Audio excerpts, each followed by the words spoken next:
Hey everyone, welcome to Roadside Live. We are so excited to be here today with our guest, Adi Klevit, and she is the visionary behind Business Success Consulting Group. So happy to have you with us today, Adi. So happy to be here, Whitney. Thank you so much for having me. Well, for anyone who hasn't had the pleasure to meet Adi yet, she has helped hundreds of practices become more efficient and organized and ultimately profitable with tailor-made management systems. And we were chatting before we went live here. Who doesn't want to be more efficient and organized? I think that is the dream, right? Adi is also the host of the Systems Simplified podcast, where she features top founders, entrepreneurs, and thought leaders on how to systemize a business.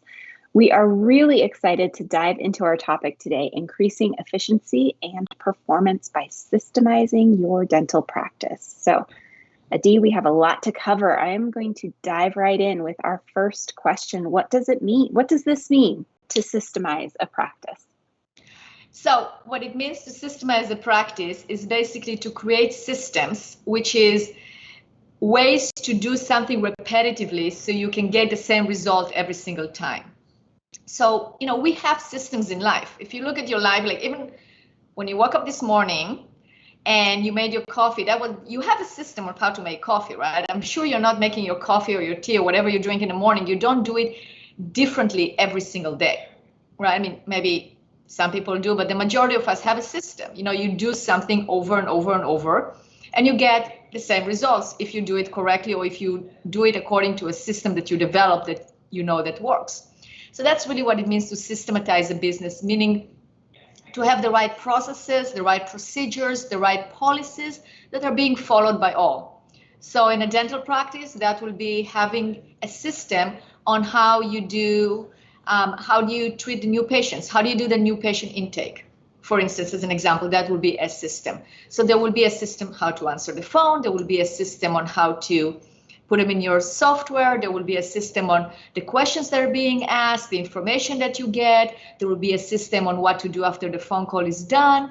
There is a system on when a new patient comes in, how to do the new patient intake, how to bill, how to verify insurance. All of those are systems that exist.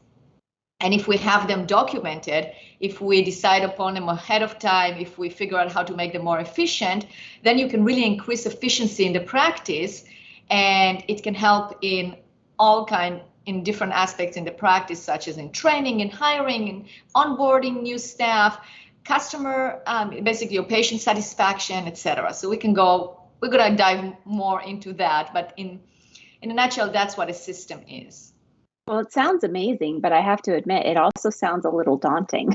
So how do you help a practice how should a practice get started with this? That's a very good question, Whitney, because that's the question that I'm always being asked is like, how do I get started? I'm already so overwhelmed with everything, or I'm working 60 hours a week, or my office manager is working 40, 50 hours a week. How are we going to do that? Treating patients is our number one priority. And it is. It absolutely is. But you have to realize that in order to treat more patients or to provide better patient experience, you have to be super organized. You have to be organized. You have to have systems in place. Otherwise, the chaos will just continue and you won't be able to expand. So how do you get started? The question to ask is, what area in the practice, if you had well-documented processes and procedures, will get you the biggest return on investment? And now return on investment doesn't necessarily have to be money, although we always want to go for the profitability. Of course, at the end, it will end up being more profitable. But the return on investment can be an area that you might have a lot of turnover and you want to have less turnover, right? So the return on investment will be to actually make sure that you have employee retention. A return on investment can be in terms of getting more patients. A return on investment can be getting better reviews from patients or less negative reviews, right? So things that you feel like, okay, if I'm going to invest the time in really systematizing that area, I will get the biggest return on investment. And start with that area. Don't think about the whole practice or the whole business, the entirety of the whole thing. No, just start with one area and decide you're going to tackle that.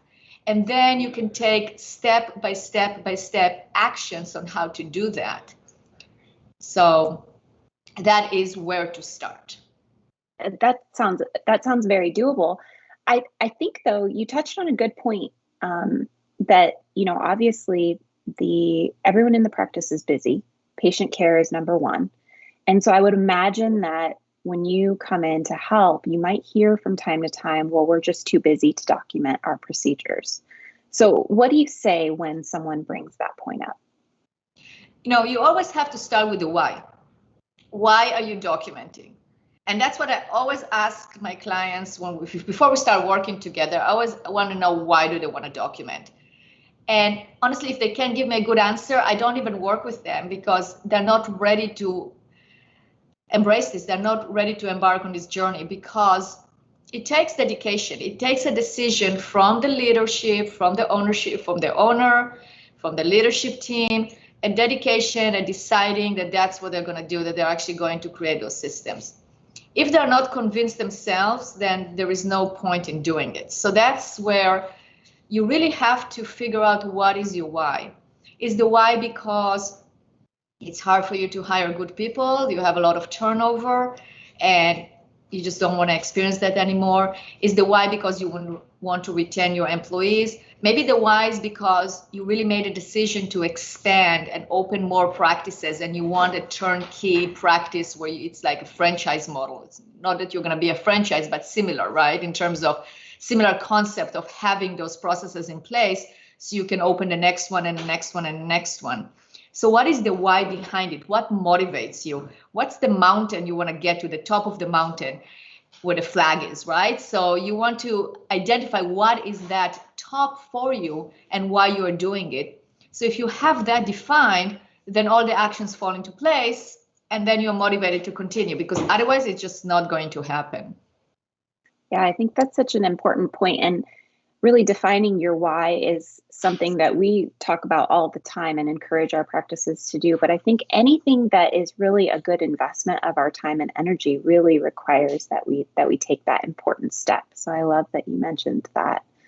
So what are some of the benefits that you've seen with these? I mentioned in the intro, you've helped hundreds of practices in this area. What are some of the benefits that you've seen from documenting processes and helping to systematize a practice? I've seen so many benefits, and it's really starting with what the business want to accomplish. So according to that, we want to make sure that they're getting to the results that they want. So for instance, a practice I was working with, they had a hard time onboarding new employees because it took a long time. It was a one-on-one training, and they were dreading every single time that they had to hire somebody new. So by having those processes documented, we were able to create a training system. So when you have a new employee, when a new employee comes on, they're able to review the processes, they're able to follow the training schedule, and they're able to then be trained in probably 1/10 of a time that happened before. Not only that, they also experience stability. They experience their experience is like, wow, I arrived here in a place of work that really takes care of me, that knows what they're doing. You know how it is, like we talked even before when we started the live here. We talked about how important it is to be organized and how everyone wants to be more organized and more efficient. When you walk into an environment or into a business that is organized and efficient, you feel like, wow, they know what they're doing, right? When you all go into a place that is chaotic or disorganized, or there are confusions, although they try not to show it, maybe it's hidden behind the closed doors and you don't see it, you still can feel it, you can sense it, especially as an employee. And as an example, we created those processes and procedures for a client, and then we presented it to the entire staff. And then one of the newer staff members said, wow, I so enjoyed going through it and learning about those processes, and because it gave me the sense that this practice is here to stay. It's not going anywhere. We are going to have basically that there is a future. So that is, for me, that was a great success coming from staff, right? Other benefits is the owner being able to actually extract themselves from the business and work on the business, or in the case of the client I'm thinking of, is basically open another 3 practices, which was amazing. And you have to realize, in terms of like as a dentist, you have 2 hats you're wearing. It's the owner hat and the dentist hat. So as a dentist, you are there in the operatory working on a patient, right?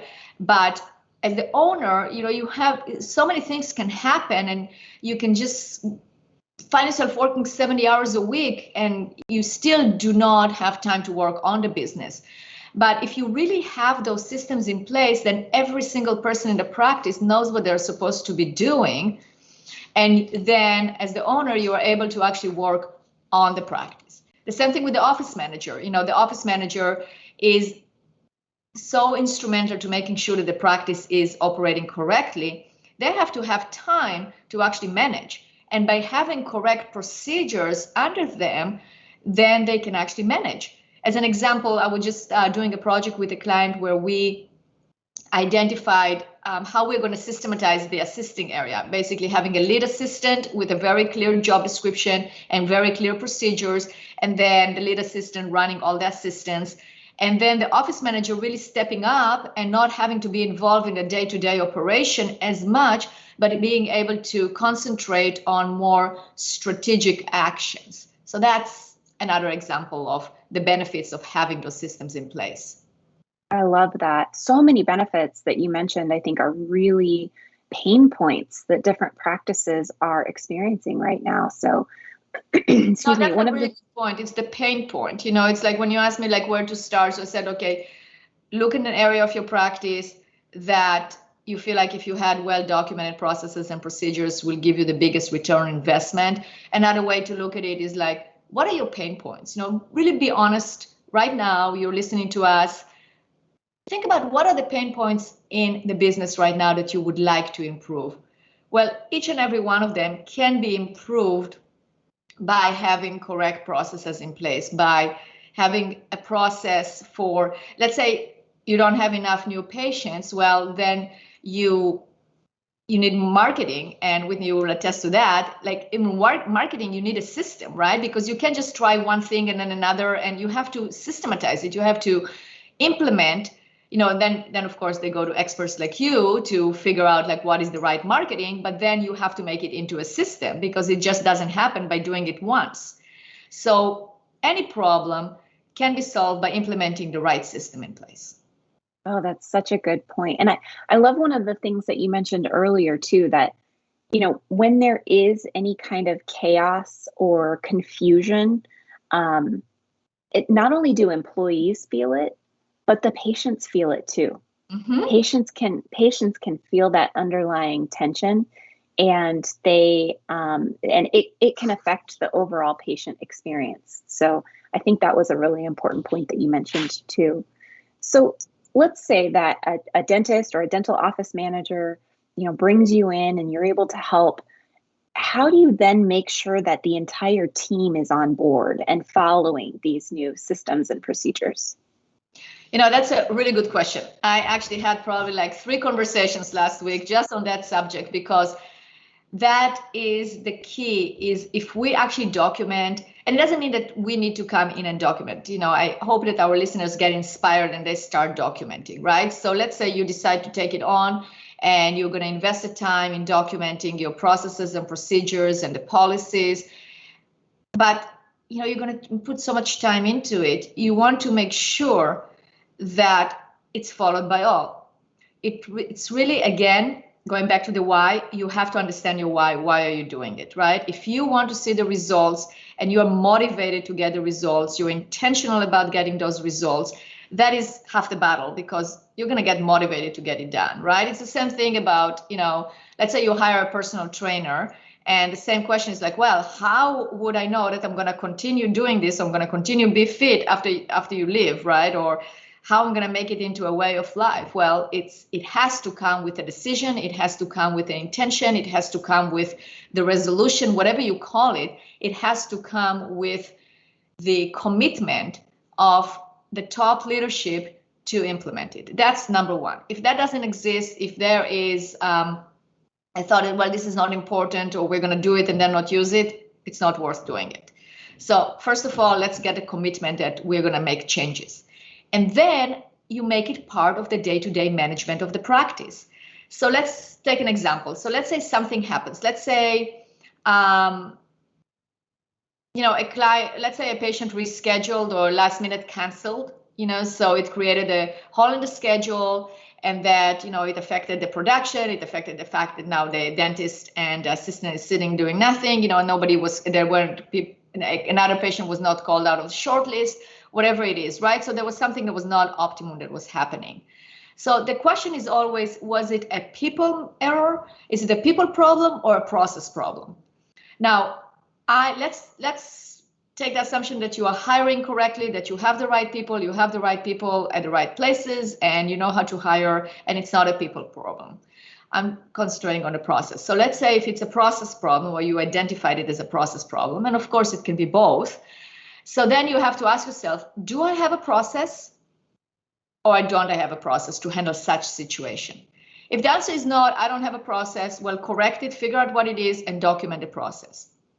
If you said, yes, I do have a process, then you pull out the process. Instead of trying to discuss it, or you start getting upset about it, or figuring out you already have the process, pull out the process, or tell the person, like the front desk person, let's see what it says in this particular process. And then you go over it, because that is always your reference point. So if you make it into a habit to use your written processes and procedures in training, in onboarding, when correcting staff, on a regular basis review, then you make it part of your culture. You always ask yourself, well, what is written in the process? Do we have a process? Oh, we don't. Let's create one. We do. Let's review. Maybe we need to change it. It wasn't followed. Why? So you always refer back to it, but you make it as part of the routine. It's kind of like, you have to comply with HIPAA regulations, right? I mean, you have no choice. So it became part of your routine. You're not all of a sudden going to call somebody with somebody else's result, because it will violate your HIPAA regulations, right? Well, the same thing with the processes. It just has to be part of your life. Again, start with a decision, with a commitment, with a resolution, and then you follow through with the process I just outlined. And really, ultimately, it does end up making everyone's lives easier along the way. That's right. It's more cohesive. It's a cohesive group. It's, if you go on my podcast, the System Simplified podcast, I interviewed top founders, entrepreneurs, thought leaders about how implementing systems help their lives. And over what I hear from CEOs, from founders, is that at the moment that they decided to implement procedures and not vary from them, but actually enforce them, not in a bad way, in a good way, actually go and enforce, make sure that those procedures are being followed, then it really changed their business and they were able to grow and expand. But they can't waver away from actually using those procedures. And that is a key component. That is really the key that was repeated over and over without them listening to each other. That's what they do.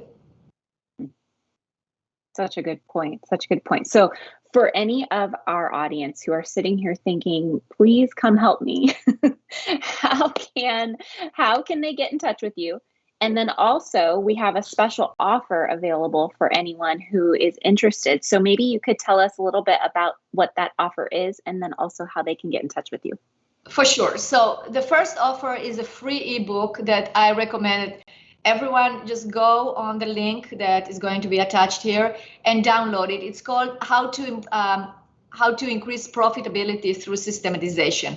And it's basically a collection of my advices of how to actually get started on a process documentation project. It gives you very clear checklist and step-by-step things that you need to do that you can take to your team, start doing it yourself, of advice of successful, what a successful project documentation look like, and how you can get started. So you can download that ebook. It's very simple. And at the end of the ebook, there is also all my contact information. There is a way to click on it to schedule an appointment, or there is also my phone number and the email. If you want to email me directly, it's Adi, so it's ADI, bizsuccesscg.com. So BIZ for consulting group.com. You can also text me at 503-662-2911. So all these different ways to get a hold of me. And one thing that it goes together with the special we're offering is that I didn't touch on is like how to document, because that's a big thing in terms of what are the best methods of documentation. And I know, some businesses will use Google Docs or Word files in different folders, etc. But what I found is that using a process documentation software is the best way of doing it. There are many platforms out there, and I love using Sweet Process. I love using Whale. You can use it at usewhale.io. You can go to Sweet Process. I also like Trenial. There are different softwares out there that do the trick, and they basically allow you to document your processes on a process documentation software, which is basically in the cloud. It controls the versions. Every person has their own login, so you can see who logged in where. It actually shows you if people actually read the processes or not, etc. So what I would like to offer our listeners today is one of my favorite software is Sweet Process. And I actually, together with Sweet Process, we're going to give you this amazing offer, which is a 28-day free trial of the software, so you can see it for yourself. But I'm going to add to this software my favorite templates for documenting for a dental practice, how to document your processes and procedures for a dental practice. So that way you're not starting from scratch, but you actually have a template already there. So definitely this is something that I don't usually do, but I encourage you to take advantage of it so you can start seeing how you can document your own processes and procedures for your practice. That sounds a lot more efficient than the dusty old manual that's sitting somewhere in a shelf and hasn't been picked up in a while. That is very true. And that is it. It's like, it's an electronic manual, right? But it's an electronic manual that is easy to use. You don't have to spend hours on formatting things. It's like it's a collaborative tool. And until you see it, it's really hard to understand that, but it's a great tool. So that's why I really encourage you to sign up so you can see for yourself. Oh, awesome. Thank you, Adi, for sharing that with our audience today. So I believe that the link to be able to get those freebies is in the show notes or in the comments. Again, Adi's popular ebook, How to Increase Profitability Through Systematization, and then this 28-day free trial with those templates already loaded for a dental practice. 2 amazing offers. So please, please take advantage of that. And Adi, I just want to say thank you so much for joining us today. It has been a real pleasure, and we really appreciate your joining us. Whitney, thank you so much for interviewing me. It was great being on the show. All right, everybody, we hope you have a beautiful, wonderful weekend wherever you are. Take care.